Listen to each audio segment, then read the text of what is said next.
Hello everyone, welcome back to our lecture on glaciers. We just covered calving events. And we're going to continue this discussion talking about GLOFs and Jokulhlaups, some cool words to describe massive output floods from glaciers. So a GLOF is a glacier lake output flood. So it's when a glacial lake, like you can see here, suddenly releases, either through melting of an ice dam or through changes in the bed properties. And this can cause massive amounts of water to rush out underneath a glacier and flow out through a proglacial river. Which is important for anyone living downstream, and also important because it can cause more ice to melt as that glacier is accelerated. A Jokulhlaup, on the other hand, is a massive flooding event caused by volcanic activity under a glacier. And it's most common in Iceland. Remember, in Iceland, we have diverging plates, and that can bring up a lot of magma from the upper mantle. And as a result, we have a lot of glaciers that can be exposed to lava. And so when that lava comes up, it can melt part of the glacier, and that meltwater then flows into a subglacial lake area, which is a caldera. And as that caldera starts to fill more and more with water, it starts to push up on the glacier and break it up, and will start to flow out. And as that broken up pieces of glacier push down on that caldera and that water body, then that water is pushed out and flows out to the ocean. Maybe the most prominent example of this in history is the Lake Agassiz GLOF, with the glacial lake output flood. So GLOFs have happened all throughout history, but Lake Agassiz was particularly large and formed when the Laurentide ice sheet receded, and you had this large lake that resulted, larger than all of the Great Lakes combined.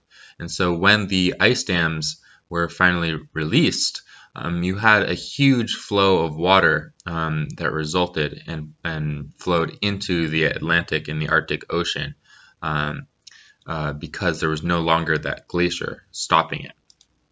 And to put in perspective how much water flowed out from Lake Agassiz, these are wave ripples caused by the flow of water. And you can see that they're almost mountain size, several tens of meters tall. And to put that into perspective, these are wave ripples caused by normal flow of water that you might see a couple of centimeters tall. So the fact that there are mountain-sized wave ripples and water that filled this entire valley just puts into perspective how much water flowed out in this event. It was so much water that it actually changed the climate.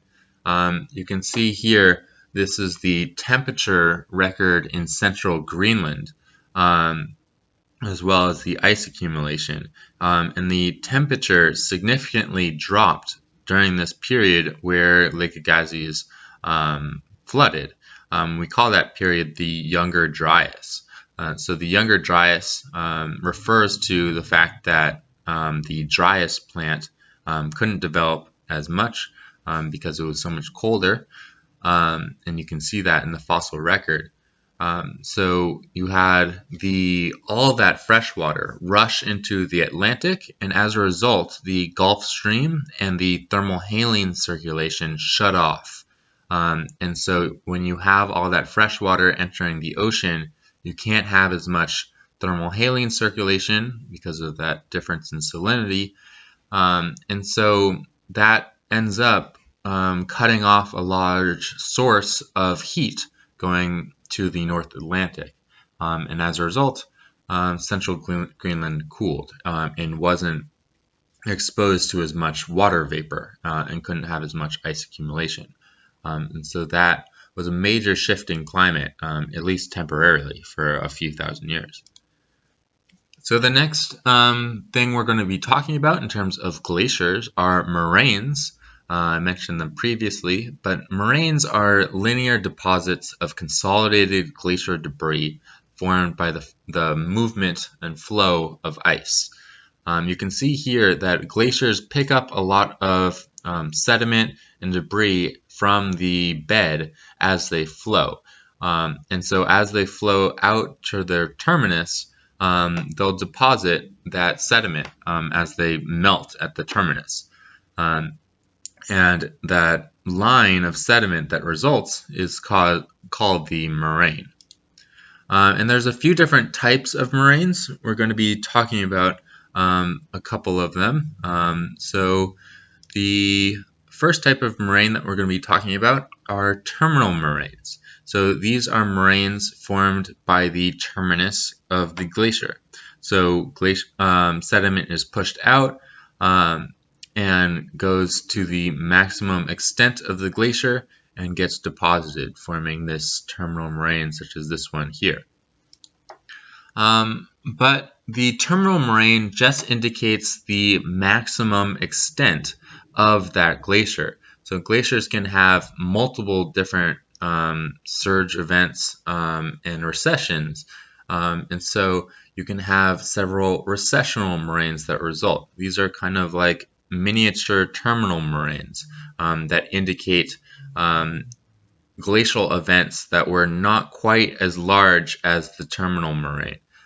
So you have, for example, the glacier moving up to here several thousand years ago and depositing this terminal moraine, and then recedes and then surges again forwards, maybe to here, and then deposits this recessional moraine, and then recedes back again and ends up here and deposits this recessional moraine. And so you can have a series of these conical recessional moraines moving glacierward from the terminal moraine. Next, we have lateral moraines. So glaciers don't only pick up sediment from the bottom of the glacier, they also pick up sediment from the sides of the valley walls. And as a result, the sides of a glacier tend to have a lot of sediment building up. You can see that here. These are the lateral moraines of the glacier, formed by sediment being scraped up from this mountainside. You can see here remnants of a previous glacier depositing these lateral moraines here. So when two glaciers collide, they can form a medial moraine. So a medial moraine is just a moraine caused by lateral moraines that have merged together as two glaciers merged together. So this is the Gilkey Glacier that we've seen previously. And so you have a glacier moving in from over here as well as from over here. And when they come together, those lateral moraines merge and form this medial moraine right here. It can be quite beautiful, striking lines through the middle of a glacier. So next, we're going to be talking about glacial landforms. These are topographic features in a landscape formed by the carving of glaciers. So, for example, horns, rets, hanging valleys that we're all going to be talking about now. So a horn, most famously the Matterhorn, is formed by glaciers carving a mountain peak.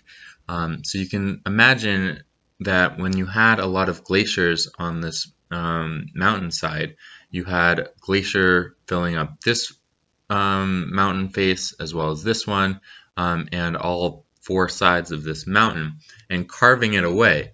And all that leaves is this pyramidal shaped mountain that's very prominent and pointy, because you have that glacier carving away at those surfaces. Next, we can have arêtes. So arêtes are very steep, thin rock formations or ridges between mountain peaks. So there was glaciers on either side of this arête. You have a peak here and another peak here. And the arête is that steep-walled ridge that goes in between the glaciated peaks. Next, we have nunataks. So nunataks are islands of rock in ice. So we see here examples from Antarctica where you have a massive sea of ice, and these mountains are kind of like islands in that sea. And these can be really important for any ecosystems or animals that need land in these glaciated areas in order to survive. But they also are a source of sediment for the glacier and are just interesting features to look at.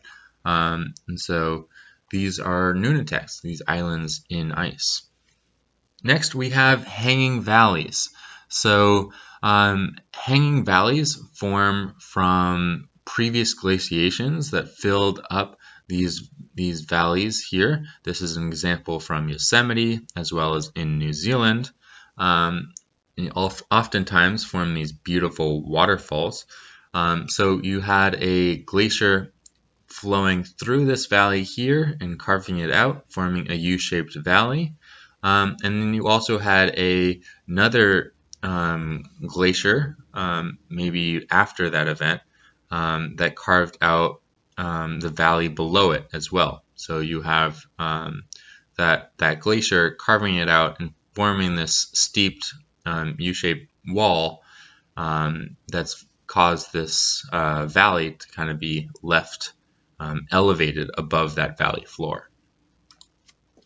So next we're going to be talking about erratics, ice-rafted debris, and drop stones. These are all different terms to describe rocks that are in weird places. So rocks can be transported by a glacier and end up in a region where it was very far from where it originally formed. A good example of that is an erratic. So an erratic is a glacially deposited rock that both differs in size and type from its native rock. So this is an erratic here, and it was transported on the surface or within a glacier, and as that glacier then melted, it deposited that large boulder onto this landscape. And so it was transported far away from the rock that it was originally made from. And so the type of rock is likely very different for this boulder than the type of rock below it. Good examples of this can be seen all over New Jersey. For example, Pyramid Mountain in Morris County has a lot of glacier erratics, these giant boulders that are deposited on top of the landscape. Next, we have ice-rafted debris. So this is sediment that was transported away from a glacier on an iceberg. So as the iceberg drifts away, it can deposit that sediment far away from the glacier on the sea floor. And icebergs can transport a large amount of sediment. Here's just some examples of iceberg-ridden or sediment-ridden icebergs. But this can be an important source of nutrients for some biological activity, as well as cause some interesting geologic features. One of them is drop stones. So when an iceberg brings out a boulder into far reaches of the ocean, it can deposit that boulder into the seafloor. And we can see that in the sediment record in geologic cross-sections. Here's some examples of drop stones that have resulted from ice-rafted debris. So it's the geologic record of ice-rafted debris. And you can see that here, this significantly larger boulder that deposited and is significantly different than the sediments around it. and can sometimes cause these curved bedding that result. So next, we're going to be talking about ice ages. So ice ages are very important for understanding glaciers. And as I said previous lecture, that ice ages and the temperature of the Earth was mainly driven by Milankovitch cycles in the past. So remember, that's precession, which is the wobble of the Earth, the obliquity, which is the change in the tilt of the Earth, and the eccentricity, which is the change in the elongation of the Earth's orbit. And so all three of those different processes cause changes in the amount of solar energy hitting the Earth, the solar forcing, and as a result can have a big impact on the type of glaciation, whether it's a hot Earth or a cold Earth at that time. And as a result, as well, as you would expect, the amount of solar energy fluctuations caused by those three different processes can have a big impact on the amount of ice on land and the total ice volume. So as you can see here, one of the largest extents of ice during the previous ice age was the Laurentide and the Cordilleran ice sheet. You can see that here, its maximum extent and extended over most of Canada and northern United States, as well as Europe and Russia. And you can see here, this is a simulation of how the Laurentide melted in the past 20,000 years. And so it slowly receded and eventually broke off from the Cordilleran ice sheet and then started rapidly melting and is now only covering very small regions of Baffin Island here. And so that's a pretty recent development in the last couple thousand years. So the maximum extent of the Laurentide ice sheet extended all the way to Long Island. You might have known that Long Island was formed from glacial deposits. We see remnants of the Laurentide ice sheet all along the eastern seaboard. Maybe Long Island being one of the best examples. We have two terminal moraines, or a terminal moraine and recessional moraine, that we can see in Long Island. We have the Harbor Hill moraine, which forms the northern mountain or hills of Long Island, as well as the Ronkonkoma moraine, that forms kind of the hills in the middle of the island. And so that's a good example of how ice sheets from previous ice ages affect current topography.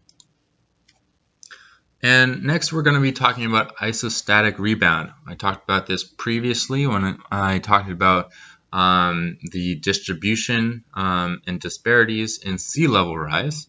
But isostatic rebound is a really important process for understanding how glaciers affect the sea level and the change in the Earth's crust.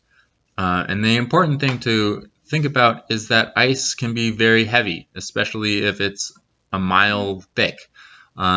So that ice pushes down and loads the crust, and as a result, the peripheral regions will bulge up as the mantle flows outwards. And then when that ice eventually melts, that area will rebound, whereas the peripheral regions will start to collapse as that mantle starts to flow towards that region that's had that ice loss. And we can see this in the change in the vertical movement of the crust today.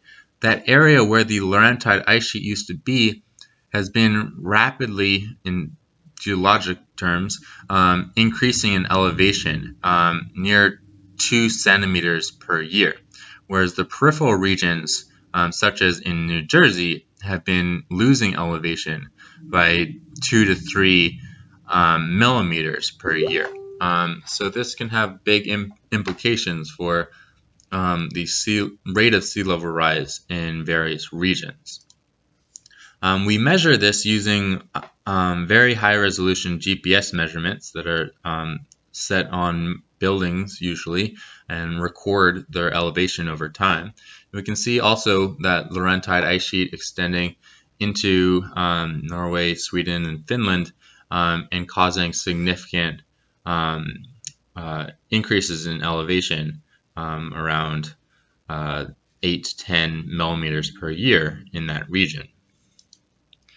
So next and finally, we're going to be talking about how glaciers are important for understanding climate change, maybe the most important aspect of glaciers in our modern day. You can see here some examples of glaciers that were photographed several decades, sometimes 100 years ago, and their current extent. And you can see just how much ice was being lost. For example, the Muir Glacier in Alaska has completely pretty much melted away, as well as the McCall Glacier in Alaska and the Athabasca Glacier in Canada are just tiny remnants of what they used to be. And this predominantly is caused by climate change. As you have warmer temperatures, these glaciers are melting away. And as a result, these glaciers mark a noticeable implication of our warming world. So how much melting is happening and how much will happen? So currently, Antarctica is losing 0.35 millimeters of sea level equivalents per year, and Greenland is losing a little bit more, 0.78 millimeters of sea level equivalent per year, and flowing out into the ocean and raising sea level. Some of the areas with the fastest melting are Western Greenland, where you have areas that are losing several billions of tons of ice per year, as well as West Antarctica. So West Antarctica is largely below sea level, and as a result, it's more prone to melting and more vulnerable to collapse. So areas like the Thwaites Glacier here have been experiencing really extensive melting and ice loss. And the real big concern is if more of West Antarctica starts to collapse as well. So if we look into the future, we can see that this current rate of ice loss is just kind of a small bit of what to expect, and glaciers are going to be accelerating their ice loss into the future. We can use climate models and glacier models in order to figure out exactly, or to our best knowledge, how much each of the ice sheets and mountain glaciers are going to be contributing to sea level rise. And what we see under a business as usual scenario is that Antarctica, while only contributing 0.35 millimeters per year currently, will likely contribute over a meter of sea level rise by 2100, and Greenland even more. Under a business as usual scenario, will release 1.109 meters of water into the ocean by 2100. And then mountain glaciers, which are currently some of the largest releases of water into the ocean, just because they're melting so quickly, will have a smaller impact as more of them completely melt away. And so by 2100, they'll be contributing 0.124 meters. And we can see here that the amount of sea level rise that occurs really depends on the amount of emissions that we release. So remember that RCP 2.6 is the rapidly addressing climate change and emissions scenario, whereas RCP 8.5 is the business as usual scenario. And so by 2050, really the scenarios are the same. We're going to have not that much difference in the amount of ice that's being lost. But by 2100, these really start to diverge. And so under an RCP 2.6, we'd only have 0.1 meters of sea level rise from Greenland compared to nearly 10 times that under an RCP 8.5 event, a meter, 1.05 meters of sea level rise. We can extend that even further to 2500. And we see that under RCP 2.6, we only have a quarter of a meter of sea level rise from Greenland by 2500. That's compared to 15.65 meters of sea level rise. And that would be just truly devastating, pretty much flooding every single coastal community just from the melting of Greenland alone if we were to have unabated climate change. You can see here that that contribution to sea level rise is both a combination of melting, that surface mass balance, as well as dynamic losses, so calving events as well. And we can see an acceleration in the amount of contribution to sea level rise seen in all of these models. So what does that actually look like? So under a 2.2 meter sea level rise, what's predicted under a business as usual scenario, this is what New Jersey looks like. So the majority of the New Jersey coastline is going to be permanently flooded.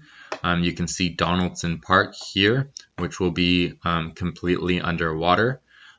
So many of you might know people that live in these regions that will be flooded by the end of the century.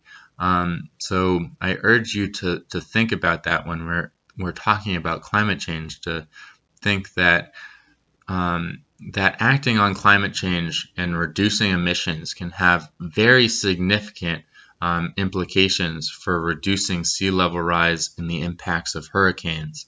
And if we don't act on climate change, then we're going to have serious implications, and millions of people are not going to be able to live where they are and may lose their lives. Glaciers are very significant indicators of climate change, and studying them and making sure that we monitor how much they're contributing to sea level rise is really important for knowing what future lies in store.